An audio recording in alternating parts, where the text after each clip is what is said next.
ఎవరికి కూడా దీన్ని తప్పు పట్టే అవకాశం కానీ తప్పు పట్టే పరిస్థితి కానీ ఎవరికీ లేదు. సుప్రీంకోర్టు కన్నా చంద్రబాబు నాయుడు గారి పదవి పెద్ద ఎక్కువ గొప్పది కాదు. సుప్రీంకోర్టు సూపర్విజన్లో చేసిన CBI charge sheet will prevail.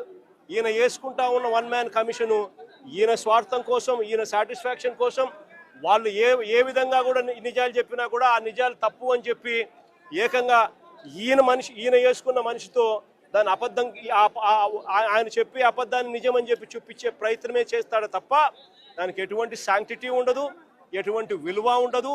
Chandrababu Naidu గారు ఎన్ని చేసే కొద్దీ ప్రజల్లోనూ ఇంకా చులకనవుతూ పోతాడు అన్నది చంద్రబాబు నాయుడు ఖచ్చితంగా గుర్తుపెట్టుకోవాలి.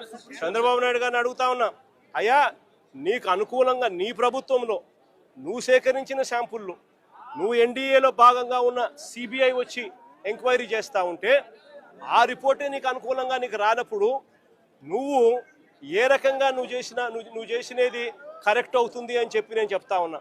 ఆ రిపోర్టే నీకు అనుకూలంగా రాలేదు కాబట్టి నువ్వు చేస్తా ఉన్నది ఏంది? మళ్ళీ నీకు